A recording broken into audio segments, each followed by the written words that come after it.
third day, but come on, you don't sound tired yet. You guys have the right level of energy to bring Madam Mayor out onto the stage? I'm halfway to believing you. Do you think you're ready to really bring this legendary lady out onto the stage? See, now, I believe you. Let's get her out here. Ladies and gentlemen, Lana Parrilla.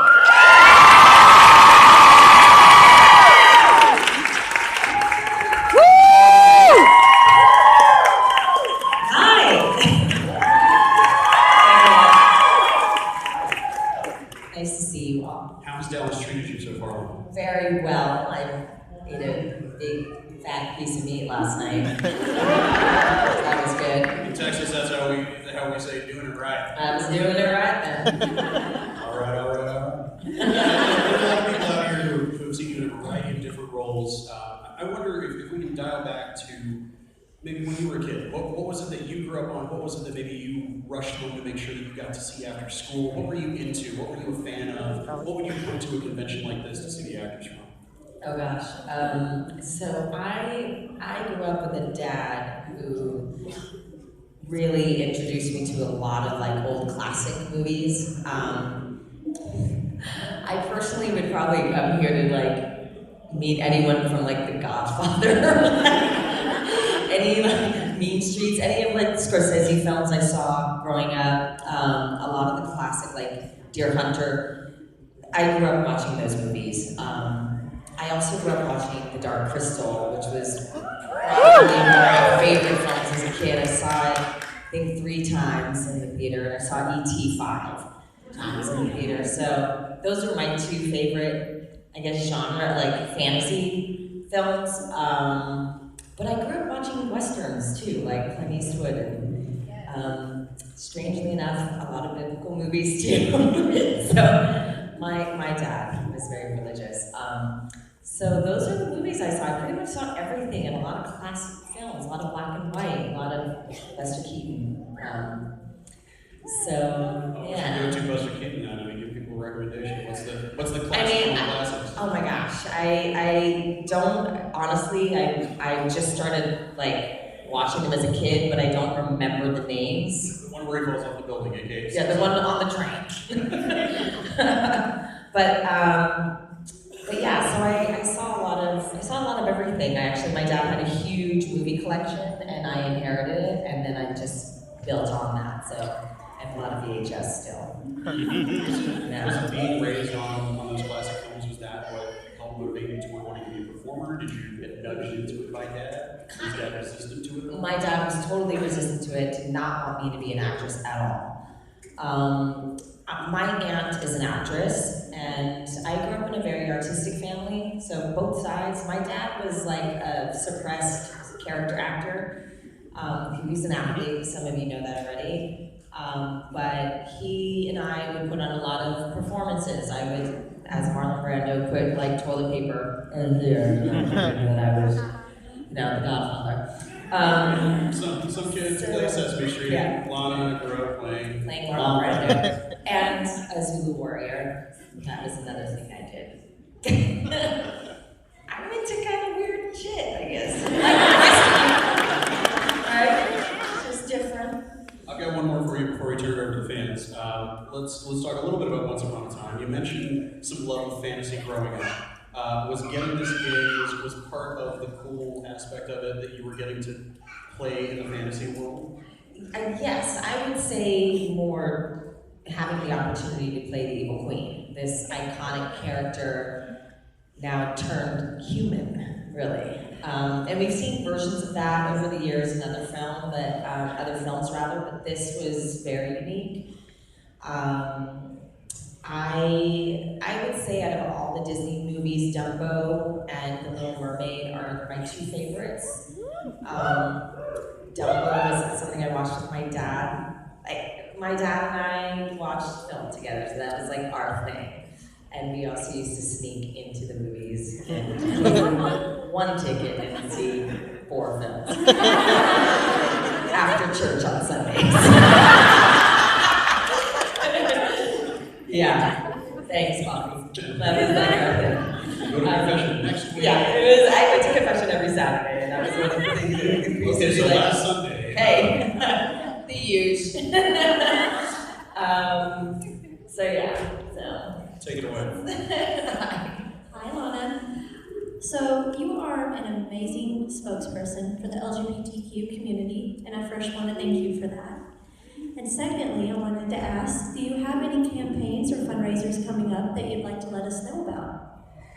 Thank you so much for asking. I don't currently. I just did one.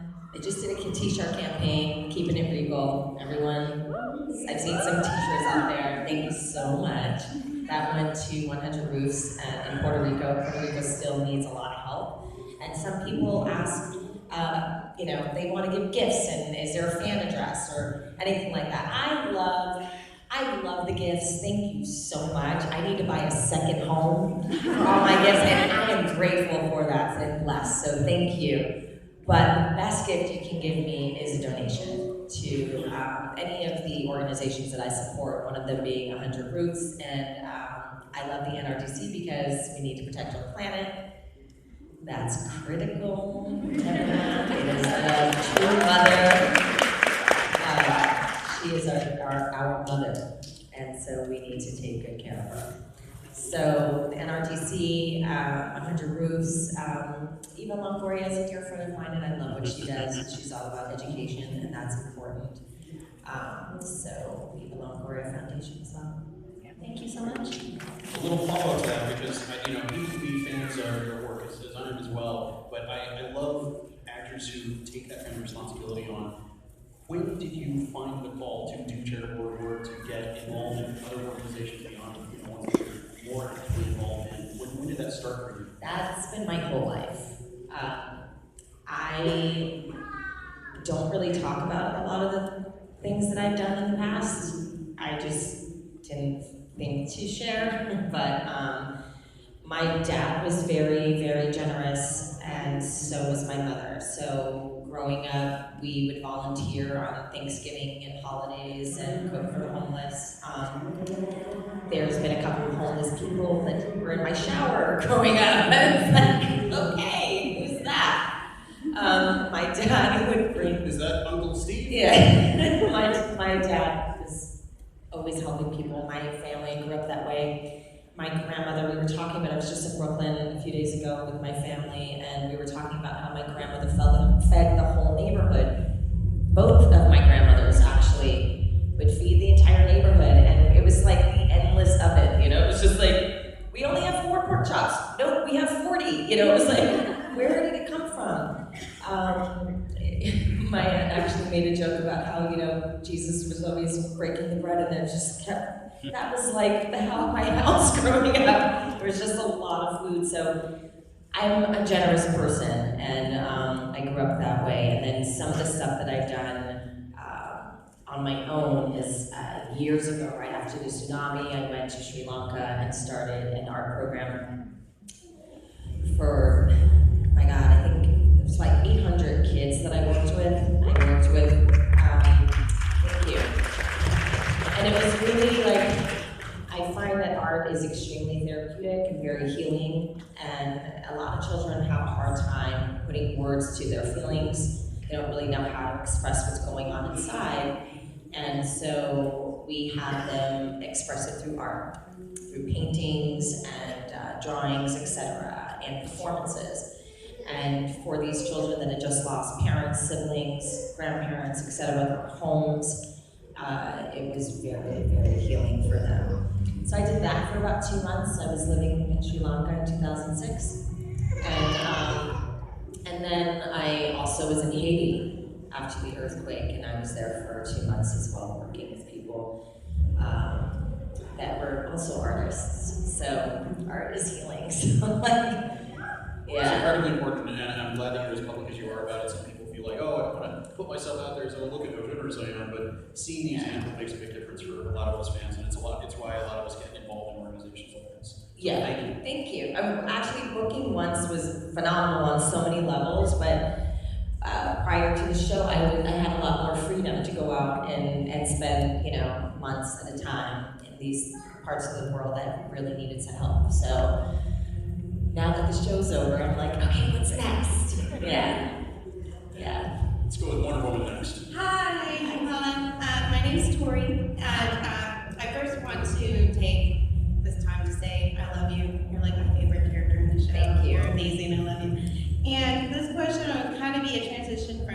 incredible works I've seen once upon a time. But in the show, like your character is like one of the most amazing because it has so much development. You know, you're bad, you're good, and then you find your in between, and you find out who you are. And I just wanted to know how you have applied that character development in the show to your own personal life. Can you just repeat the last few? How have you applied your character development as Regina into your own personal life as Lana? Very similarly. I put a lot of attention into self-development. I think it's critical. I would get bored not growing in life. And I mean, everyone has their beliefs about what happens in the afterworld. Do we go on? What happens? Who knows? But I do believe that we come back. I believe in reincarnation. Not everyone does. Maybe it's contrary to Christianity, but I do. And I kind of am a melting pot of a lot of different beliefs.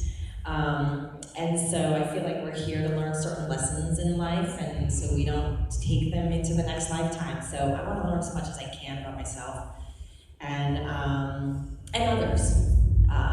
And so I guess it's very similar. Like Regina was always seeking to be a better person, as am I. Awesome, thank you. You're welcome. Hi, I'm Jennifer. I'm the one with the cat picture. I'm also a veterinary student, so naturally I'm wondering what was it like working with all the animals on set? Complicated. The animals are animals. So, you know, if something spooks them and they take off, it can cause a lot of problems and take up a lot of time. However, I think Pongo, didn't he take a poop? Did anyone see that in the outtakes? Oh gosh, there was one, it was like his close up and he just stopped in the middle of the street and took a giant poop. And oh my God. So That's what you buy the DVD for. I don't know if it made it in the outtakes, but it was hilarious. So I think they keep it real. They really do. Sometimes they through their actions, they make a statement on the entire day of filming. Yes. The only thing that I was bummed about is I didn't get to work with wolves. I know. Other Safety people- and all that. No, I didn't have any scenes with them. It wasn't like a big Regina episode. I wasn't very connected to Red Riding Hood, so I didn't get to work with wolves. I was bummed. Thanks. And if you're ever in New Orleans, you should totally go to Mardi Gras. Thank you. Hi, Lana. You already know. Lana's feathers. I wanted to find out if, well, first of all, we could say Graham, he was part wolf.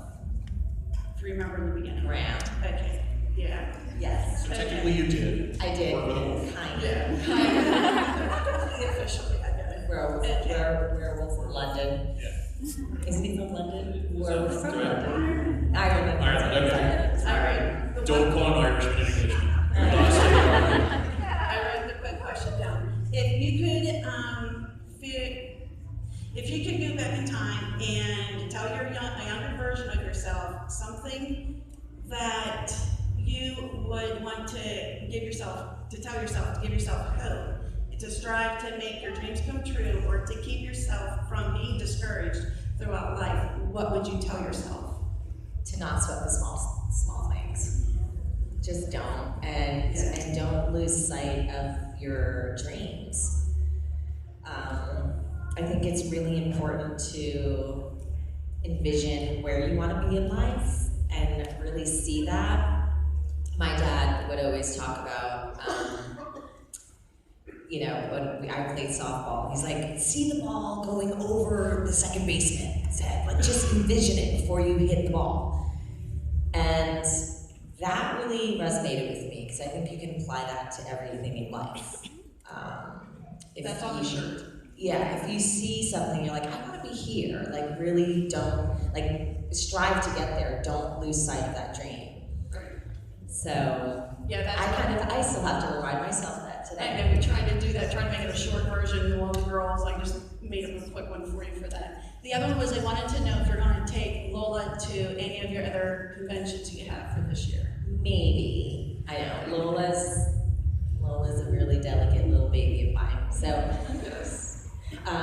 yes, she may make an appearance. Okay, awesome. And it's more because I can't live without her. I'm like, I miss her so much right now. It's crazy. Yeah. Well, I'm gonna have to do the tall person squat. It makes you look good. Yes. One of my questions was, first of all, I think you have some of the funniest one-liners in this whole show. Like, It's good to be bad sometimes. It's fun to be bad. Now, I have a question. Did you ever know, like in the beginning, or maybe partly throughout the seasons, that your character was going to have such a 360 arc to the point where you started in season 1 as the villain and brought everyone to Storybrooke to becoming the queen over all realms and kind of just, just that 360? Did you know, or did they ever kind of key you in, or did you just like, I guess this is kind of where we're going, No, I hear you, and other people have asked that question. And I have a friend who's psychic who read the first episode with me and said, "Oh, you're gonna be like the Snow White character at the end of the show." She's like, I can just see it.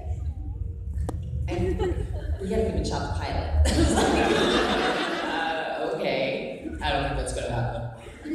So I didn't know. She did. But I did feel like, well, she has to go somewhere. Because these villains can't just stay in this state forever. I mean, especially in a television show. So I did see evolution, but I didn't know that she was going to be the queen of all realms and be the quote-unquote good queen. However, I don't like to sort of jump ahead when I'm working on something. I really like to stay as present as I possibly can and wherever the character is, because often if you jump ahead, then it starts to like change your performance a little bit. So I wouldn't ask a lot of questions like, where's this going? And where's she going next season? Like, I like to kind of just knock it out and experience it for the first time along with the character. Absolutely agree. Thank you. You're welcome. Now, your friend is president of ABC Studios. Exactly. No, that's not true. Hi. Hi, Lana. I'm Nadira. First of all, I want to say I really appreciate this Texas-inspired outfit. Thank And you. secondly, you have like such a sweet personality and you're nice to everybody all the time.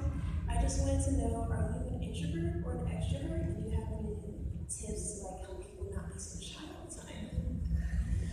I'm kind of both. I feel like it depends on who I'm with and where I'm at. I tend to be an introvert. I like kind of just watching people. But if I'm like with my friends or we're out or having a fun night, I'm a full-on extrovert. Like I vacillate between the two. For those who are shy, it's just like me. As you stand in front of, I don't know how many people in this room, so not that shy. No pressure. It's okay. It's okay to be shy. I can be shy sometimes, and I think that if it frustrates you and you want to work on not being shy, do more things like this. Get up and put yourself in front of people, or get up on a karaoke stage and sing a song. God knows I've done that and was terrified to do it. So I'm doing it now. Ladies and gentlemen.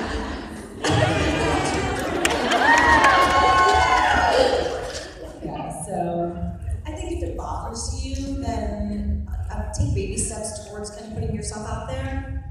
Like, don't go jump on a stage and, at a big convention and like breakdance. Or maybe. If I were a breakdancer, I'd do it.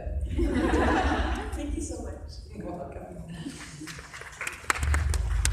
It's like the really tall people and the really short.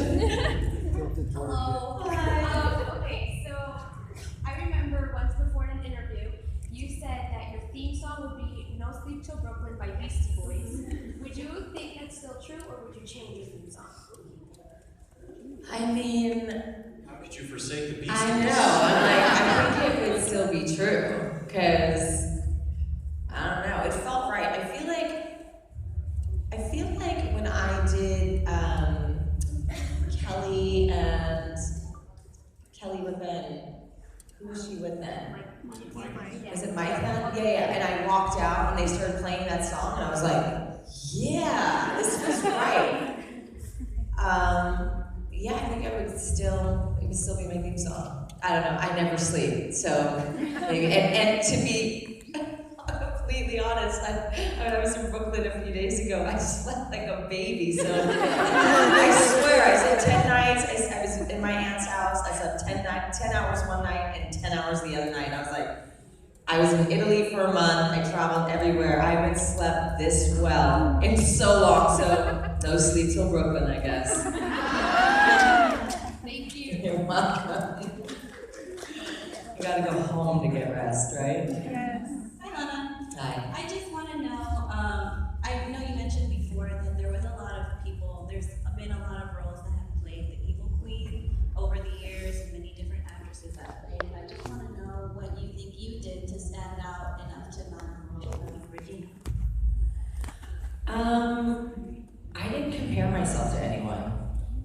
I didn't watch anyone else's performances. I didn't intentionally try to do anything differently than they did. I just focused on Regina. I think that's really important when you're trying to make a character your own. I think the only thing I did watch was Snow White and the Seven Dwarfs, and then it was like, I don't really see them the same. They didn't feel the same to me, and I just looked at Regina / Evil Queen as a human being, not as a fantastical character. I don't think Snow White and the Huntsman was out then either. I think it was a few years before. no. Before. Oh, once was. Yeah. Yeah. Susan Sarandon played her. That was in a comedy. And anyone else I didn't pay attention to. So I really just try to make her my own, and how I did that was not focusing on her being a fantasy character, a fantastical character, or this icon. I just looked at her as a woman with a lot of problems. And that was a very human feeling for me. I could relate to that. Yeah, you really nailed the role. Well, we all have a lot of issues. Others can put it out there through characters better than themselves. Well, that's a beautiful thing about once is it gave so many women roles where they were able to be complex, not just strong female characters, but complex, realistic, lived-in characters. Yeah. Well, and she is a multi-layered character, and I feel like my casting has been that for a while, at least since Swingtown, where I play these like really controversial characters, but then humanize them and make them sort of like empathic, and people feel like, oh my God, she's not so bad. Even when I did Windfall, I played an adulteress, and I was like, oh my God, everyone's gonna hate her. But if I played her enjoying that, then they would have hated her, but I played her conflicted by it and really genuinely torn. And then it made her more relatable, because I think anyone in that situation would feel that way. Unless you're a total heartless visage. Thank you.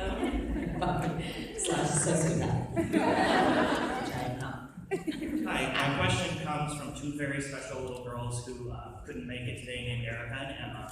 One of the best episodes was when we finally got to hear you sing. So, the question is, do you have any plans to release an album? Yes, or could you at least give us a YouTube video of us or you at like a karaoke bar or something? Because I think we would all buy that album. Lana's karaoke concert. Oh my God. You have such a good voice. I do? Yeah.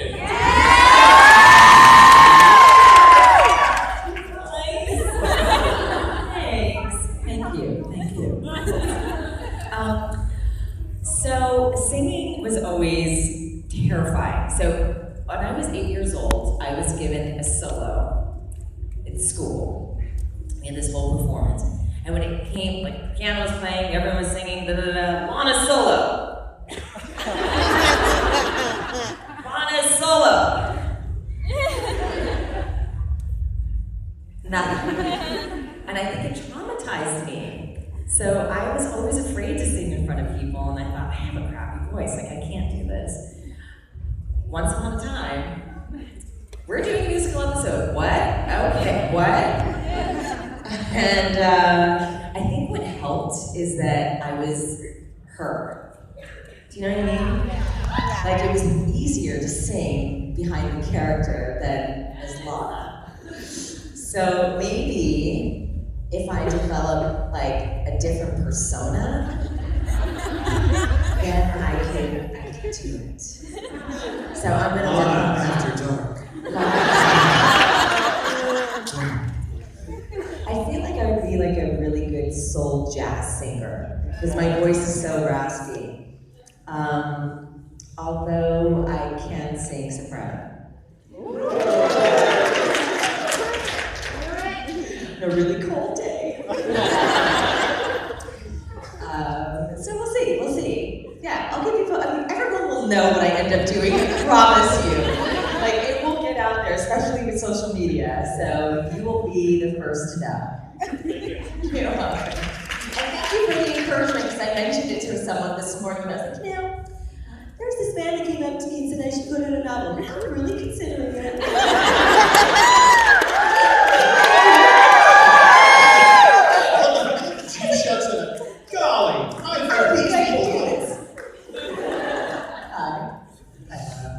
My name is Robert. I want to get a little deep for a second. So about a month ago on social media, you posted a picture and you had the description was something along This is me? Yes. So I was wanting to know how your journey's been going since then, and what are some of the places you plan to visit in the future, like sometime this year, or whenever you have your free time. So I posted something that was very vulnerable, and it was terrifying for me to put it out there, but I felt that it was necessary. I think often in the position that celebrities are in, we all look at them and go, oh my God, their lives are so perfect. And I think that creates a lot of pressure for a lot of people, and we feel as a society that we have to live up to that, or if I'm not doing what they're doing, I'm not cool enough. Or how come I'm not as happy as they look in this image? And I think a lot of people just post the things that look happy. Look at me doing this, look at me doing that. And life really isn't that way. And I'm not saying that you have to put I'm so depressed and I want to, jump off a cliff. I don't think it has to be that personal all the time. But I think it does have to be real, at least for me. And I felt like I went through a lot of changes, as some of you know, especially if you saw that post. There's been a lot of change and a lot of loss in my life over the last couple of years. And once upon a time being one of them. And I feel like, the loss of all of that, which you all may or may not know, but there's been a lot, has not been the easiest.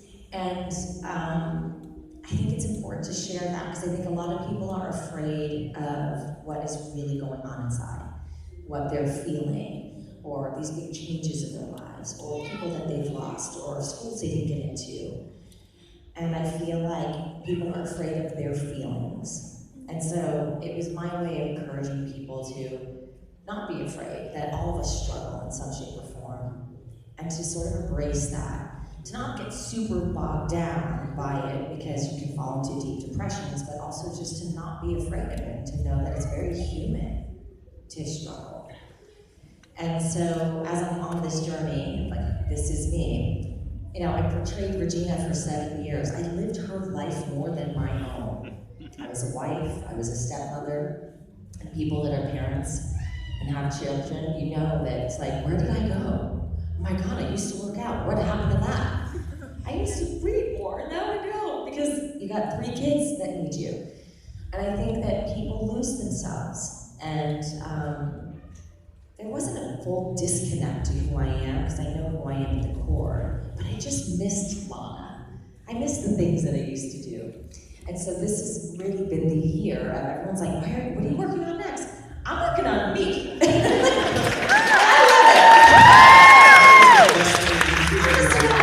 it will only make me better for whatever I end up doing next. You know, I'm not ready to jump into something because I'm really enjoying this time and taking this time for me. I used to travel all the time on my own and have these crazy experiences and cooking with Parrilla and learning new languages, and it made me like a full, rounded person. Like I'm into a lot of things, and so I'm rediscovering all those things again. So that's what I'm doing. And I'm developing a couple of things on the side, creatively that I'm interested in, but secrets. So my love for acting still exists, and I am going to act again, and hopefully produce and direct. But this time for me to just spend time with Lola and my mom, and see my nephews who, when I left, were this tall, and now we're taller than I. It's, I miss them. I miss my family. So I'm a family person, so I'm really spending that time reconnecting with the people I love and that I haven't seen in a long time. Yeah.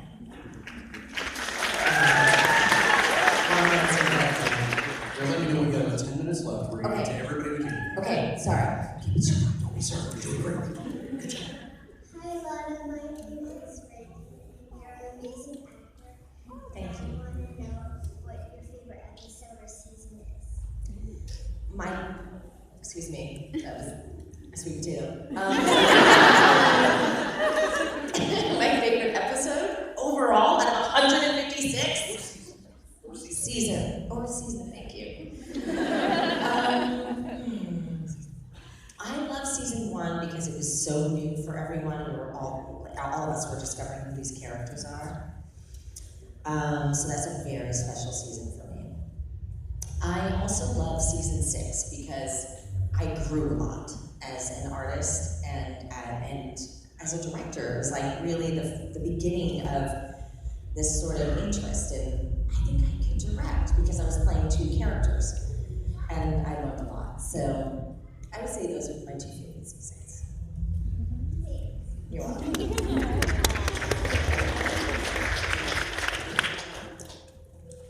Lana, I just want to say the costume design on Once Upon a Time is absolutely amazing.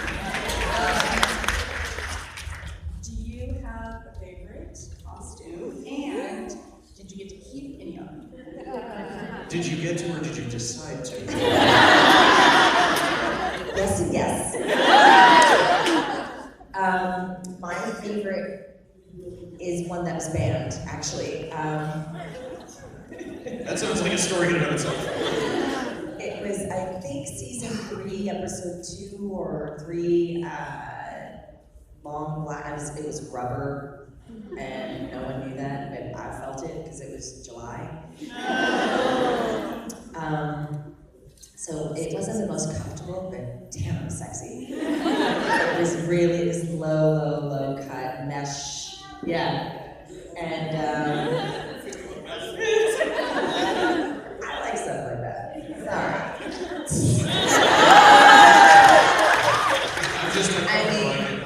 We all have the bad girl in us. So that was one of my favorite costumes, and I just love the headpiece and everything. I couldn't move, that's why I just stepped out of the carriage and just stood there. I can't walk, but it looked amazing. So that's my favorite costume. You're welcome. Oh my God. Hi, my name is Catherine, and I was asking to see what it is. Oh, did you forget your question? So if you think you're nervous, I'm on stage with her, so you could have. You need to come here and ask the question. Here. Unless you want.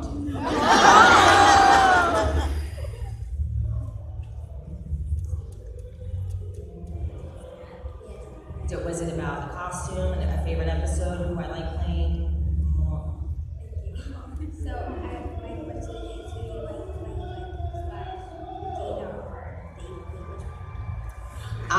really love playing the evil queen.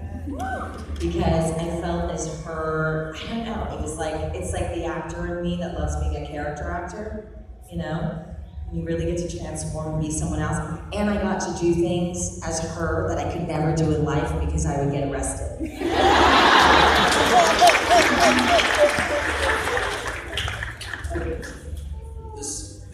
This is the point where I've got good news and bad news. The good news is, I think this has been wonderful, right? Bad news is we've just got time for this one last question. But the good news, it's a sandwich, is that she will be back at your table after this. So if you haven't seen Lana, You can ask me fill up that that. line. Yeah, you can ask me at the table, but yes, please. What do you got? Hi.